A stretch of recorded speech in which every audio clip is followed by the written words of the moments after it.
Ok, mi gente, bueno. Paulo Freire, ¿cómo nos fue con Paulo Freire? Cuenten a ver, porque si no leyeron para yo saber desde dónde empezar. Vamos a trabajar hoy informe de Profe, lectura. Hola, Elizabeth. bueno, por mi parte, muy enriquecedora esa lectura, me pareció muy chévere, pues me dejó ciertas, pues como la imaginación ya. Yo tomé apuntes y luego de que lea los apuntes voy a dar otro pedacito de mi argumento. Ok, Bueno, el saber radica en la búsqueda de respuestas, en la búsqueda que mantiene el hombre en constante movimiento, en la lucha de los deshumanizados conduce a buscar a quienes le hicieron de menos para la recuperación de su humanidad, siendo así restauradores, mas no opresores. Deben reconocerse. Es injusto su pensamiento del hombre nuevo. No es posible que en vez de liberar el oprimido, al obtener reforma agraria se convierta en opresor. El opresor crea en el oprimido el amor a la muerte, más no el amor a la vida. Me parece muy injusto, profe, la manera en que manipulan y toman la conciencia de los oprimidos, de los campesinos, pues, para hacerlos de menos y que, o sea, que ellos se sientan, al compararse con un animal, eh, sean los animales que tengan ventaja, pues, por la libertad y eso. Me pareció, pues, bastante como controversial, pero enriquecedor, muy enriquecedor. Conocí términos que de pronto yo no alcanzaba a saber qué era y pues me di cuenta que a través de la lectura puedo conocer ciertas cosas que pues ayudan en mi desarrollo. Y por la otra parte de de ya del otro argumento, voy a decir otro pedacito, un momentico. Bueno, lo que me llamó la atención fue, o sea, cómo toman ellos el amor a la muerte, o sea, siendo tan, como tan por debajeados que no les dan pues la voz y voto. Y el otro documento, profe, me repite el nombre del otro documento. es sobre el informe de lectura. Bueno, el informe de lectura también me quedó como aprendizaje, pues que mis argumentos deben dar a conocer, yo como escritora debo dar a conocer bastante entendible lo que pues como diría yo, la parte de, pues puede ser de la lectura para que el lector la entienda de mejor manera. Y pues esos son mis argumentos, profe. Ok, muy bien, Elizabeth. ¿Quién quiere continuar? ¿Quién nos da su punto de vista sobre lo que le ocurrió con el texto de Paulo Freire? Profe, buenas noches, ¿cómo Buenas está? noches, ¿cómo están? Muy bien, Daniela, ¿y tú? Bien, gracias. Profe, pues hablando sobre sobre la pedagogía del oprimido, muchas veces esa vocación es antagonista, se refiere al ser más. Esa tendencia natural del ser al buscar la libertad del pensamiento crítico y la justicia y la humanización. Eso lo hemos venido como perdiendo porque la opresión siempre busca como, digamos que en las escuelas, como cuadricular el pensamiento y que todos pensemos de la misma manera.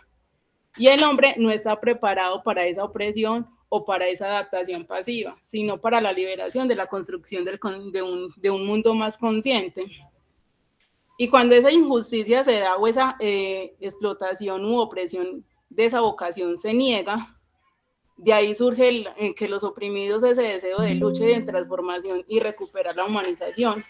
Eso lo vemos mucho cuando el docente solamente se encuadricula en, en la pizarra, cuaderno y texto y no le da pues como la forma al estudiante a decidir, a levantar la mano, a opinar, pero el estudiante empieza a sentir esa opresión, entonces dice, no, entonces yo no me voy a dejar y levanta la mano y profe, ¿por qué? Y empieza a indagar y empieza a cuestionarse, entonces ahí hace como su derecho a obedecer a esa vocación del ser por el pensamiento y por cuestionar qué es lo que está sucediendo alrededor. Por eso mismo, por eso mismo busca como comprender la realidad y transformar como su entorno. Muy bien, Daniela. ¿Quién más quiere dar algún aporte sobre lo que le gustó o lo que no le gustó del texto?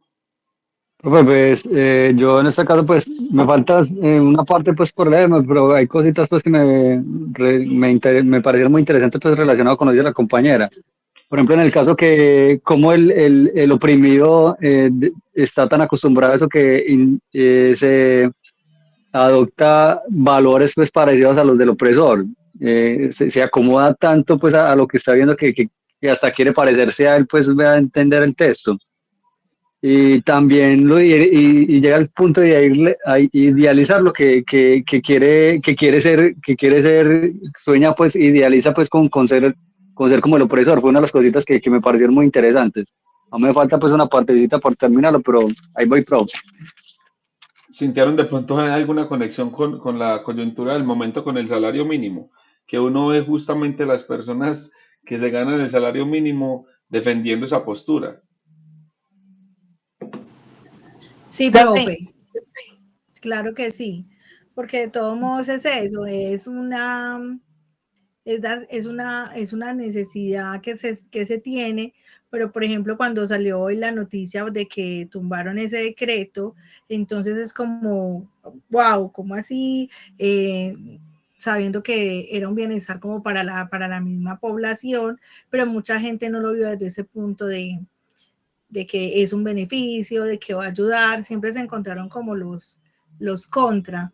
Entonces, claro, cuando empezaron como a buscar la manera de tumbar el decreto, que primero empezaron con una tutela, pero la tutela fue negada, y ahora que sí, ya la corte pues salió a decir que lo tenían que se tumba, que tienen 8 días calendario para organizarlo y justificar el nuevo salario mínimo. Entonces ya la gente ya entra uno como a cuestionarse, a pensar, ya la gente había organizado sus finanzas, hay que volverse a organizar, hay que volver a organizar todo, ya los precios subieron, ya los precios no van a bajar, ya los pasajes subieron lo que iban a subir, la canasta familiar subió lo que tenía que subir.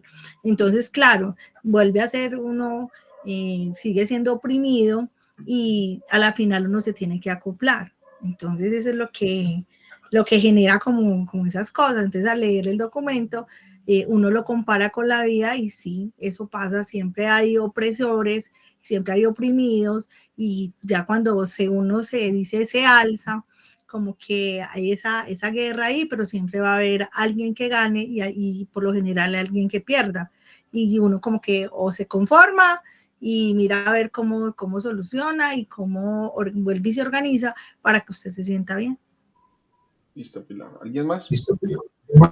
Fe, a mí me Hola, pasaba Luisa. era que yo al par de que iba leyendo, se me venían como muchas teorías y mucho la realidad, ¿cierto? De esto de el oprimido y el opresor, esa dicotomía, ¿cierto? A mí, primero parto de que para mí la educación siempre ha sido como esa arma con lo que todos contamos para salir de esas dinámicas de opresión, ¿cierto? Uno desde que nace está envuelto como en todos esos entornos de cómo comportarse, qué lugar mantener. Por ejemplo, uno como mujer, es esto, la mujer juega con esto. Entonces, uno en todas sus dinámicas, desde muy chiquito, uno le están dele y dele con todo eso que en parte yo siento que es como una opresión.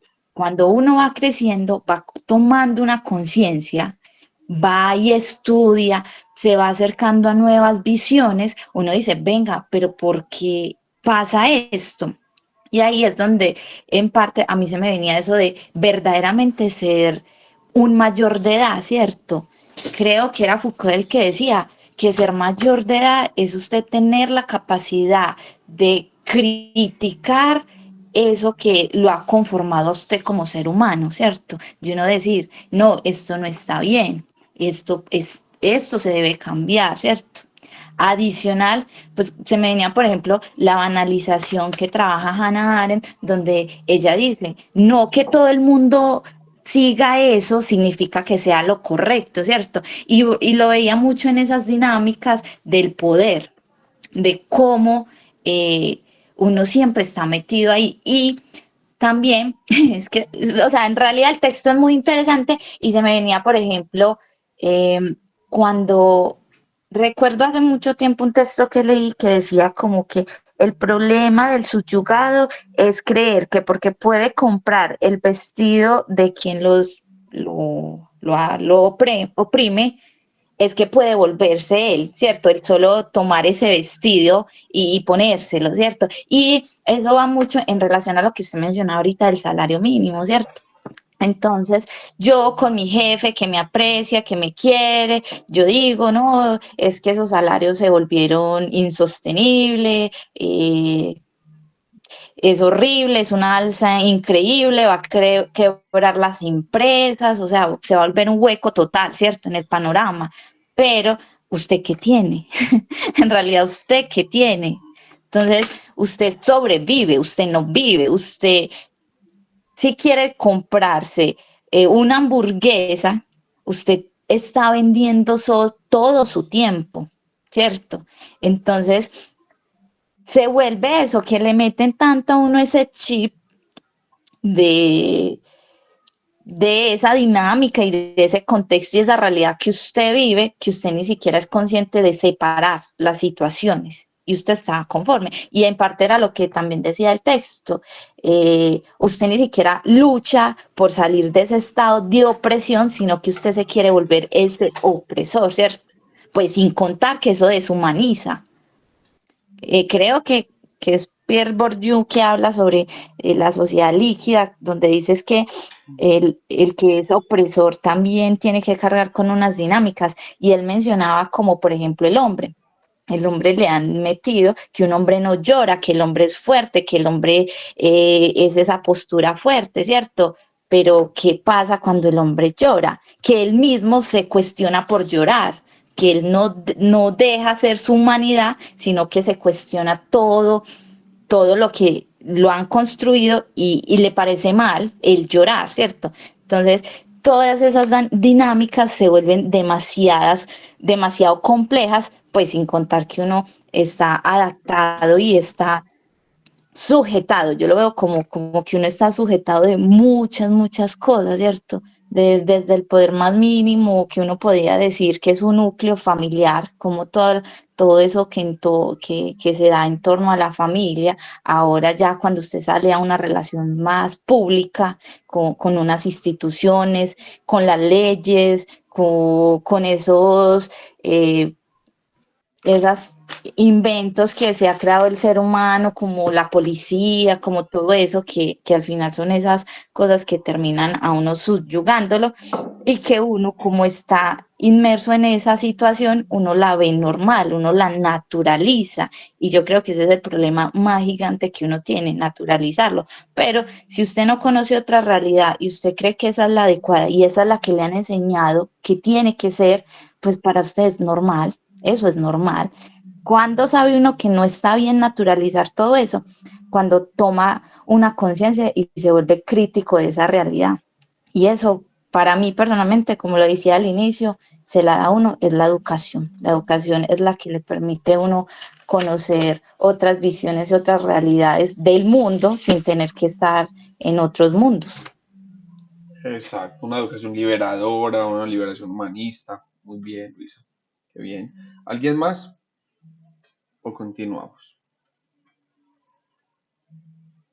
Bueno, grupo, vea, el asunto es muy claro. Yo creo que también yo lo dije en la clase pasada, creo que pedagogía del oprimido es como una especie de Biblia para nosotros los maestros y maestras en formación, ¿cierto? Y sobre todo leer la obra de Pablo Freire, creo que es una tarea que no, que no deberíamos pasar. Sé que puedo ser como exagerado, pero yo creo que un maestro o maestra que quiera llamarse como tal, eh, sobre todo en estos albores pues, del siglo XXI. No podría llamarse así si no ha pasado por la obra de Pablo Freire. Es como decir un filósofo que no haya leído a Platón, a Sócrates, mejor dicho, es de alguna manera la base o una de las bases también pues importantes de nuestras concepciones pedagógicas y creería pues importante porque todas esas discusiones que ustedes están planteando, pues obviamente él en pedagogía del oprimido lo trabaja, pero sigue fortaleciendo mucho en pedagogía de la autonomía, ¿cierto? En pedagogía de la liberación. Entonces hay unas ideas muy importantes que Freire tiene pues como para nosotros y qué tan bueno pues que de alguna manera sigamos, pudiéramos seguir en ese camino en otros cursos, ¿cierto? Es una invitación pues obviamente que sé que a veces no tenemos mucho tiempo, pero en algunos raticos también podríamos darnos a esa tarea para poder fortalecer esta labor que además es tan riesgosa, ¿cierto? Nosotros estamos interviniendo o vamos a intervenir las vidas de muchas personas, ¿cierto? Y si no tenemos en cuenta todas estas ideas, todas estas nociones y lo que la fuerza y el poder que tiene la educación como tal, entonces no vamos a tener pues como un desarrollo profesional muy ético, podríamos decirlo así. Bueno. Ustedes deben leer entonces este texto y la idea es que ustedes elaboren un informe de lectura. Entonces también está la segunda parte de la clase. Está dirigida también a que yo les cuente un poco, ya les envié el documento y también es como a que les cuente un poco cuáles son las solicitudes, las exigencias que en general se piden para uno elaborar un buen informe de lectura. ¿Listo? Entonces voy a hacer una pequeña presentacióncita por aquí. ¿Dónde está esto? ¿Dónde estás? ¿Por qué no estás? Aquí ya lo encontré. ¿Están viendo mi presentación? Sí, profe. Listo. Bueno, entonces vamos a hablar un poco acerca del informe de lectura. Recuerden que en cualquier momento que tenga alguna inquietud o que de pronto no sea clara la información, usted abre su micrófono o abre el chat y me envía el mensaje y pregunta. Por favor, no se quede sin preguntar. Listo. Si de pronto es alguna duda la que tiene.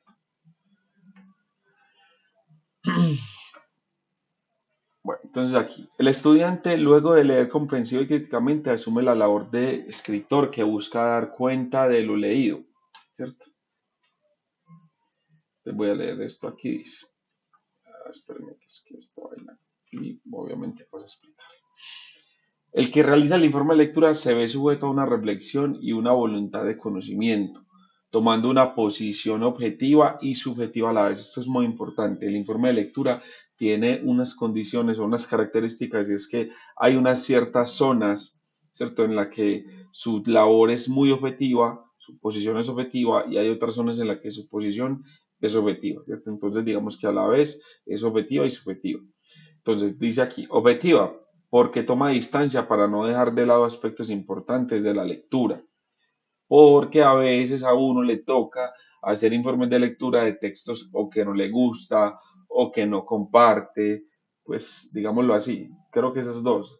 Uno no le gusta el texto y da que pereza, entonces no voy a poner esto, entonces no voy a poner esto, o uno lee textos o lo ponen a hacer informes de lectura de textos que uno tiene otra posición. Entonces, por más que pase una o la otra, entonces la objetividad de uno es decir, bueno, yo no estoy de acuerdo o esto no me parece, pero esto es lo que dice el texto. Entonces ahí debe ser uno como muy objetivo, muy neutral, si pudiéramos decir. Y subjetiva porque entra en juego dos aspectos. Uno, la reflexión pertinente y oportuna. Entonces hay una parte donde los conocimientos previos pueden relacionar o ampliar la información. Que hay que tener en cuenta aquí, que en el informe de lectura muchas veces ahí se pide más, sobre todo en el cuerpo del informe, ahora ya vamos a hablar de la estructura, se pide más es un resumen antes que una síntesis. ¿Cuál es la diferencia entre resumen y síntesis? Que el resumen se dedica propiamente a, valga la cacofonía, resumir lo que dice el texto y la síntesis permite ciertos comentarios analíticos. Entonces yo voy resumiendo, pero a la par que voy resumiendo puedo hacer ciertos comentarios, inserciones al texto. Entonces digamos que el resumen es un poco más seco y la síntesis es un poco más comentada. ¿Listo? Entonces por esto hablamos de aquí de ampliar la información.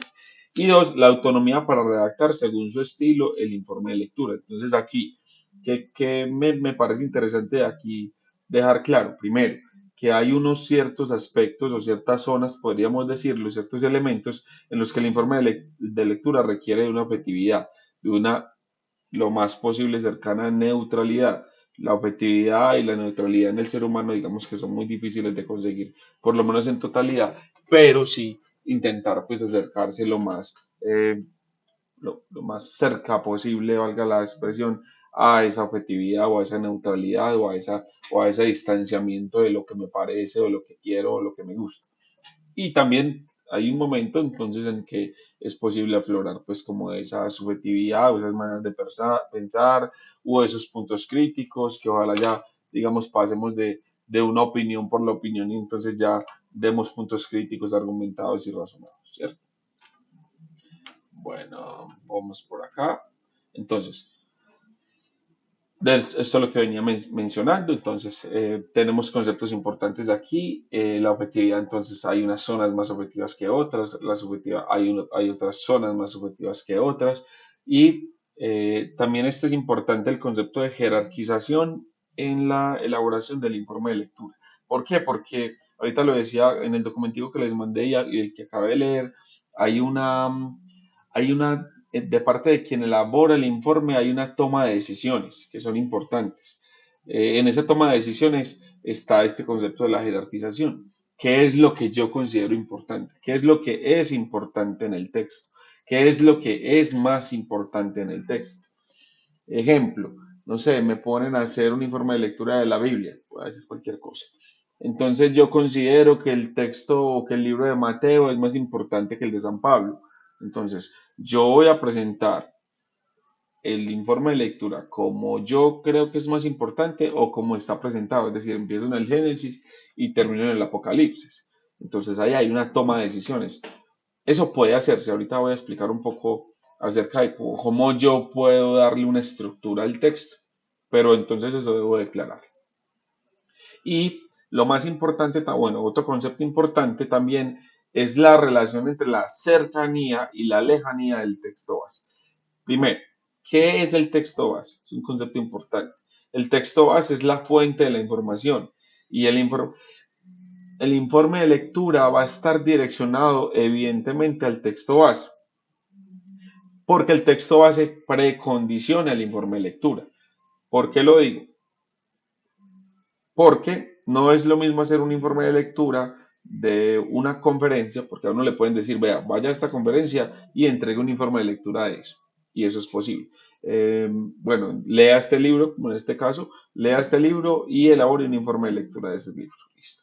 O también le pueden decir, asista a esta conferencia o vea este video o vea esta película y elabore un informe de lectura. Entonces, las características del informe de lectura van a estar direccionadas o correlacionadas efectivamente con la fuente, con el texto base, con el tipo de texto base que me entregue. Entonces ahí es muy importante yo establecer una cercanía, es decir, leerlo con profundidad. Y leerlo con profundidad es entonces conocer sus conceptos, conocer sus estructuras, conocer las maneras en las que está construido, conocer, por ejemplo, asuntos capitulares, cuántos capítulos tiene, cómo está construido, ¿cierto? ¿Por qué? Porque depende de eso yo puedo acercarme un poco más a la elaboración. Voy a dar otro ejemplo. No sé si de pronto lo han leído, espero que sí. Por ejemplo, para quienes han leído La Divina Comedia de Dante Alighieri, cuando uno va a acercarse a ese texto y digamos uno tiene o lo ponen a hacer un informe de lectura, entonces uno dice, uno debe conocer muy bien entonces que está dividido en tres partes, que la primera parte es el infierno, que la segunda parte es el purgatorio, que la tercera parte es el paraíso y que en general en términos estructurales hay una relación muy importante con el número 3. Entonces, que el texto está construido en tercetos en decasílabos, ¿cierto? Entonces hay una figura entre 3, 3, 3, 3, que tiene 33 capítulos. Bueno, entonces hay una figura siempre con el 3 y cuando yo empiezo a acercarme a ese texto, entonces puedo conocer un poco más de la forma y de la manera en la que está planteada y que no es gratuita, ¿cierto? La Divina Comedia por eso es una obra de literatura universal. Entonces, esa cercanía, ¿cómo llego a ella? Pues primero, haciendo una lectura detenida, no puedo hacer una lectura como superficial, sino que yo debo ser experto o experta en el texto base, ¿cierto? Y esa lejanía también se establece de que yo la pueda mirar de manera más panorámica.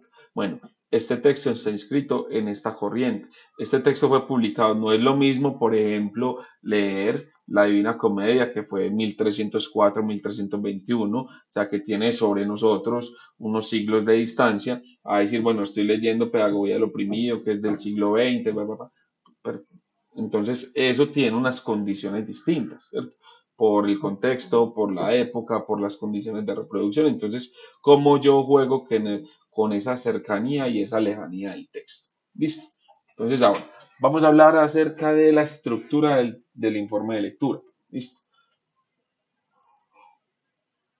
Primer elemento encabezado, pues ya cuando hablamos de normas APA, entonces estamos hablando de una portada, ¿cierto? Que en general pues tiene unos datos específicos del estudiante, de la asignatura, de la fecha, de la institución donde usted está. Eso tiene unas normatividades que aquí también vamos a trabajar vamos a tener pues unos espacios de clase donde vamos a trabajar normas APA. Pero digamos que en general uno debe tener, en este sentido, en la universidad debe tener algunas bases, ¿cierto? Entonces digamos que las portadas son un elemento base. Listo. El título. Entonces, el título se recomienda que se elabore al final. Normalmente a veces se proponen títulos sugestivos y claros, pero también puede ser un título muy plano. Yo puedo decir, esto es un informe de lectura de tal libro. Ya, eso también vale. Ahora, títulos sugestivos es una invitación también para que el lector o lectora pues se sienta atraído a leer su informe de lectura. Entonces también ahí entra un poco la creatividad y la imaginación pues de quien elabora el informe de lectura. Listo. Bueno, en esta parte sí quiero como ser puntual, y es que de acuerdo a la tipología textual hay cosas que se permiten y hay cosas que no. En este caso, puntualmente el informe de lectura permite los acápites. ¿Qué son acápites? Lo que conocemos como subtítulos. Entonces, por ejemplo, aquí los acápites están en negrita, ¿cierto? Aunque el tipo de letra es blanca, pero por ejemplo, mire que es distinto el tamaño de letra y la negrita entre lo que vemos aquí como encabezado y lo que sigue después, datos del estudiante, mire que es más pequeño y no está en negrita. Y así entonces, la estructura del texto en el informe de lectura permite poner introducción y escribo la introducción. Después puede poner cuerpo o desarrollo del informe de lectura, entonces pone ese título, subtítulo y escribe el cuerpo del informe. Conclusión, entonces después escribe la conclusión y referencias bibliográficas. Entonces puede poner después las referencias de lo que haya citado, de lo que haya leído según sea su texto. Entonces, ¿por qué aclaro esto? Porque hay otros tipos de textos. Por ejemplo, nosotros vamos a construir más adelante un ensayo. Entonces, el ensayo no permite, aunque el ensayo también tiene una estructura, pero la tipología de texto ensayo no permite que usted escriba los acápites, o que escriba pues lo que llamamos en otro sentido los subtítulos. ¿Hasta ahí voy claro? Entonces, si alguien tiene alguna pregunta, pues me dice, listo. Bueno, entonces, continúo entonces. ¿Qué entonces es la introducción? La introducción no hay una fórmula secreta para hacerlo, son algunos elementos básicos que contiene la introducción y que quien escribe el informe de lectura determina en qué orden. Aquí yo los pongo. ¿Qué incluye la introducción? Incluye el objetivo del informe, que es responder a la pregunta de por qué se hace ese informe. Incluye la justificación. ¿Qué es la justificación? Decir, ¿para qué se hace ese informe? Responde a la pregunta, ¿para qué se hace este informe? ¿Para qué es importante este informe? ¿Cierto? ¿Qué solución da? ¿Cierto? ¿Qué oportunidades crea? Y también hacer una breve descripción de las partes en que está estructurado el informe. Esto está conectado con lo que les decía ahorita, cuando yo tomo una decisión de modificar, ojo, no modificar el texto, sino modificar la presentación. Ejemplo, me ponen a resumir un libro que tiene 7 capítulos o 10 capítulos, pero resulta que Anderson Rojas lo leyó muy bien y dice, el capítulo más importante es el 7 y después el 8 y después tal y después tal. Es decir, yo no estoy modificando el texto. Yo lo que estoy haciendo es planteando una estructura distinta de la presentación de mi informe. Entonces eso lo declaro en la introducción, decir, vea, el libro del texto base sobre el que está planteado este informe tiene una linealidad del capítulo 1 al capítulo 10, pero este informe está planteado en otra estructura, porque se considera que el capítulo más importante es el 7 y después se va a presentar el tal, entonces declaro la estructura. Ahora, si yo lo voy a hacer de manera lineal, pues entonces digo, este capítulo está fundamentado en el informe del texto base que va del capítulo 1 al capítulo 10 y ya, no tienen que ser pues cosas muy extensas. Listo. Ahora, el cuerpo de desarrollo del informe es, digamos, como el núcleo central y, bueno, en la introducción, esto es importante cuando ahorita les hablaba de zonas objetivas y de zonas subjetivas. En la introducción y en las conclusiones puede haber más subjetividad o un asunto más del punto de vista de quien elabora el informe. Pero esta parte del cuerpo del informe es la zona más objetiva de todo el informe. ¿Por qué? Porque la persona que elabora el informe se debe dirigir solamente a decir qué dice el texto base, sin opiniones, sin puntos de vista, sin aclaraciones, sin notas al pie, sino simplemente dedicarse única y exclusivamente a resumir el texto de la manera más completa posible. Listo. Entonces, aquí como lo dicen, te basan los capítulos o las partes o las secciones en que está dividido el texto fuente. Lineal o reelaborado. Lineal es lo que le estoy diciendo. Yo sigo la misma línea del texto. El texto me presenta 10 capítulos. Yo resumo capítulo 1, 2, 3, 4 hasta el 10. No hay ningún problema. Esa, digamos que el lineal es como decimos así popularmente, es como la vieja confiable. Es decir, es la más fácil y es la que nadie le va a cuestionar. Nadie le va a decir, venga, pues usted por qué modificó ese texto. Porque puede ser que alguien le diga, mire, pero si usted le cambió la estructura del texto, lo modificó entonces semánticamente. Eso es una discusión que se puede dar. Entonces, digamos que el lineal es como la vieja confiable, la fácil, la que nadie te va a cuestionar. O el reelaborado es el que les estoy diciendo, cuando yo considero que hay unos elementos más importantes, no es que quiera dejar que los otros no estén, pero yo lo jerarquizo y reelaboro el informe. ¿Listo? Esa es como la parte del cuerpo del informe. Y la conclusión tiene que ver con un juicio de valor crítico. Cuando hablamos de juicio de valor crítico, estamos direccionados a que ya no sea una opinión, pues hay opiniones muy banales y hay opiniones muy bien construidas, ¿cierto? Porque que es una opinión banal que yo diga, muy lindo el texto, me parece muy hermoso. O sea, es un asunto que hay que empezar ya en estos niveles académicos a fortalecer, a decir, bueno, a usted le pudo haber parecido muy lindo el texto, sí, pero ahora sí diga por qué, ¿cierto? Entonces, ¿qué es un juicio de valor crítico? Entonces, cuando yo valoro positiva o negativamente un elemento, en este caso es un texto base, ¿cierto? Pero entonces ya es un juicio de valor crítico en términos de los argumentos que yo doy para sustentar eso. Porque los juicios de valor pueden ser positivos o negativos, como ya dije. Yo puedo decir, vea, este texto es interesante en este sentido, por esto y por esto y por esto. Pero este texto carece de tales fuentes, carece de tales ideas, o le faltan los aportes marxistas, o le faltan los aportes Entonces puedo decir cosas positivas o puedo decir cosas negativas del texto base. Listo. Y la última parte, como en general pues hablamos en normatividad APA, son las referencias bibliográficas, que yo digamos en general la única que debo tener mínimamente es la del texto base. Si yo hable de pedagogía del oprimido, entonces usted va a buscar el texto y va a hacer una referencia bibliográfica de ese texto. Ahora, si de pronto usted en la conclusión o en la introducción hizo algo referencia a algunos textos, entonces también los debe referenciar al final.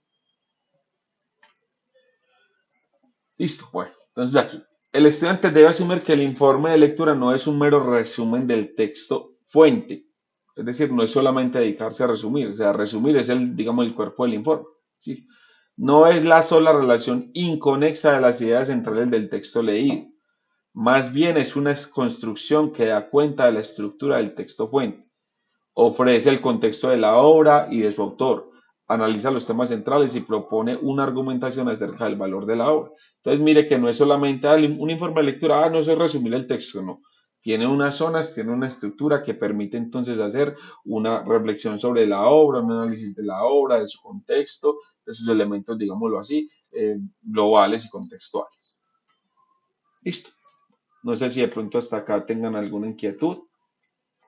Ah, bueno, hay una cosa que es importante mencionar y es sobre todo que a veces, bueno, lo que la gente se pregunta también, hermano profe, ¿y qué extensión debe tener un informe de lectura? No hay una unicidad, no hay un criterio único para decir la extensión del informe de lectura es este, ¿cierto? ¿Qué se establece? Porque se habla de porcentajes, porque dependiendo del texto base. ¿Qué quiere decir? Que no es lo mismo resumir este libro de Pedagogía lo primero que resumir la Biblia, ¿cierto? Evidentemente, pues una es más extensa que el otro. Entonces, ¿qué se habla? Se habla sobre todo de porcentajes y en esos porcentajes tampoco hay unicidad. Unos hablan del 25, del 35, hasta del 50%. ¿Cierto? Muchos creemos, por ejemplo, yo, si a mí me preguntan de manera personal, a mí el 50% me parece exagerado, ¿cierto? Me parece que no es un buen resumen, que no es un buen informe, porque lo que debe pasar con un buen informe es que usted lea, comprenda también el texto, que sea capaz de decir lo mismo en palabras más cortas y en su lenguaje, es decir, transportarlo a su lenguaje. Porque, por ejemplo, Paulo Freire tiene algunos conceptos que uno no utilizaría en la cotidianidad o uno utiliza de manera común en sus escritos. Entonces, ¿cómo yo transporto en términos de una metacognición, es decir, llevar una cosa que tiene un lenguaje técnico elaborado, llevarlo a un lenguaje más estándar, más a mi lenguaje, más a mis formas de pensar, y eso implica también un proceso de comprensión. ¿Listo? Entonces es como, entonces, yo no me guío mucho por el porcentaje. Creo que pues estaría yo Anderson Rojas y lo digo pues a título muy personal y además pues también profesional. Yo estaría más cerca del 25% y ahí incluso hago la aclaración. Yo he leído informes de lectura del 25% muy malos y he leído informes de lectura del 15% muy buenos. Entonces, para mí el criterio de la extensión no es como lo más lo más importante, ¿cierto? Ahora, uno, ¿o qué pienso yo? Pienso también en sentido común. Es decir, si a mí me proponen un texto de 100 páginas, que ese es mi texto base, pues yo no lo puedo resumir, por lo menos no va a ser muy buen resumen una página o media página, que es lo que a veces también pasa. Yo que les recomiendo pues como profe, que tengan un criterio de sentido común, no estar pensando, ah, no, yo eso está muy largo, o por pereza, no. Piense si usted primero logró hacer una comprensión global de su texto base, lo comprendió en sus particularidades, en su estructura, y que usted no deje cosas por fuera que sean importantes para el texto, eso es muy importante. Y que, digamos, el paso contrario tampoco sea, y es decir, que usted ponga todo. Entonces, que usted pueda hacer un proceso de selección, de jerarquización, donde usted sintetice, abrevíe un poco más el texto, lo transporte a sus palabras, pero que no deje cosas importantes por fuera y que no meta todo, porque realmente a veces también hay autores o autoras que dicen lo mismo de muchas maneras, o para un concepto dan 5 10 15 ejemplos, entonces yo solo recojo uno, entonces es como pensar en ese equilibrio, ¿cierto? Como dice el adagio popular, ¿cierto? ¿Cómo dice? Ni tan poquito, bueno, ni tanto que queme al santo, ni tan poquito que ni para el milagro. Entonces yo como que ser un poco ahí equilibrado. Listo. Grupo, preguntas o inquietudes frente a lo que deben hacer para pedagogía del oprimido. Profe, pregunta, fecha de entrega. Mm, fecha de entrega, ya les voy a decir. Esa fecha, pues lo deben subir por polivirtual, listo. Pero es para el 27 de febrero. Es decir, Profe, de hoy en 15 días. profe, entonces, en cuántas páginas mínimo entonces? No, entonces O no dejamos eso a no, criterio. entonces no me hice entender. ¿No? Sería bueno pues tener como una... No, no. Y por le digo, utilice el sentido común. A ver, por eso lo dije incluso hasta cosas personales. Héctor, para mí, yo me guío, pero es un asunto muy personal, ¿cierto? Que yo hago cuando a mí me piden hacer un informe, yo sí, mi preocupación, que no la he ido perdiendo sobre las extensiones o las cantidades. Yo digo, bueno, un criterio más o menos que tengo es el 25% del texto base. sea, pero eso es muy personal, es mi experiencia, es lo que yo he acumulado por años. Tal vez haya quien diga, profe, estás equivocado, profe, un informe del 30% apenas es eso. Por eso te digo, hay unos que dicen 25, hay unos, o sea, yo he visto líneas teóricas que dicen que hasta el 50%. A Anderson Rojas como persona y como profesional en esta área le parece una exageración el 50%. Entonces, no, yo creo que, por eso digo, mi criterio es el 25% y no, y también quiero ser claro, yo no voy a evaluar por extensión. O sea, yo no voy a evaluar si usted hizo el 50% o si hizo el 10%. Yo voy a evaluar que usted haya leído el texto y que dentro del texto, dentro de su informe, son los elementos básicos del texto, los conceptos centrales, las ideas, las propuestas que hace Pablo Freire ahí en este texto. Esa es como mi forma, pero ya decirte yo, Héctor, tiene que ser el 30%, estaría como en disonancia frente a lo que estoy planteando, ¿cierto? Una cosa es lo personal y mi criterio no va a ser. Ahora, yo ya les voy a mandar esto también, esperen un segundito, ¿dónde está? Esperen, que se lo voy a mostrar y se lo voy a compartir pues al correo también.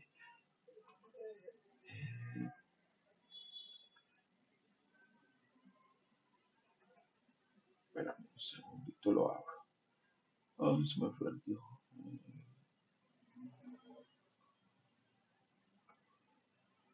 Pues yo lo tenía por aquí abierto. No sé,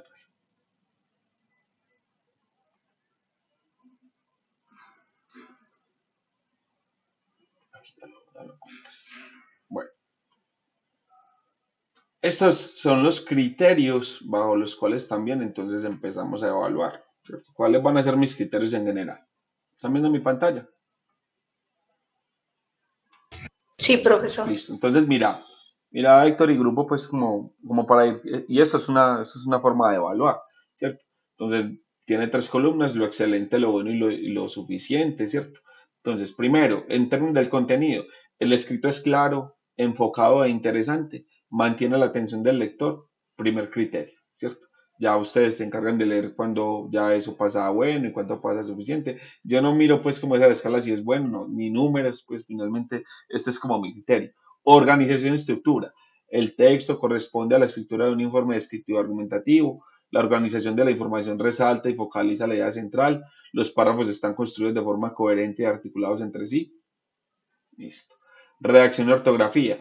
No hay faltas de ortografía ni errores de puntuación, tipográficos o gramaticales. Fuentes y normas APA. Se evidencia referencias al texto base. Se aplican las normas APA de manera correcta. Opinión personal. Se evidencia claramente la opinión personal con argumentos. Mira que en este caso ninguno de los criterios apunta a la extensión, ¿cierto? Porque lo que preocupa aquí en el informe de lectura, pues no es la extensión. Eh, por eso hablé también incluso como de sentido común, Héctor. No sé si te suena como que no te respondí nada, pero es como la forma en la que lo pienso. ¿Está bien, Héctor? Listo. Sí, profe, muchas gracias. Sí, mío, o sea, la verdad es que, pues responderte otra cosa, o sea, si yo te digo, haz el 30%, pues me siento como incoherente, me siento como diciendo una cosa que yo no creo, una cosa en la que yo no pienso. Listo, grupo. No sé si de pronto tengan alguna otra inquietud sobre lo que deben hacer. Profe, entonces esa guía tú no la mandas al Sí, ya, correo o espérame. la buscamos en el polivirtual. No, cálmate, compañerilla, que ya te la voy a mandar. ¿Les quieren que les mande esta presentación? Sí, profe, por favor. Sí. Sí, profe, por favor. Espérenme un segundito, yo la busco por aquí, que la guardé. Bueno, entonces, bueno, mientras voy buscando esto, mm, les recuerdo que dentro de 8 días es un espacio también para escritura y para asesoría. Es decir, el informe, dentro de 8 días nos vamos a ver aquí, pero digamos que no vamos a tener, entre comillas, clase teórica, sino que va a ser una clase para acompañar, pues, como esa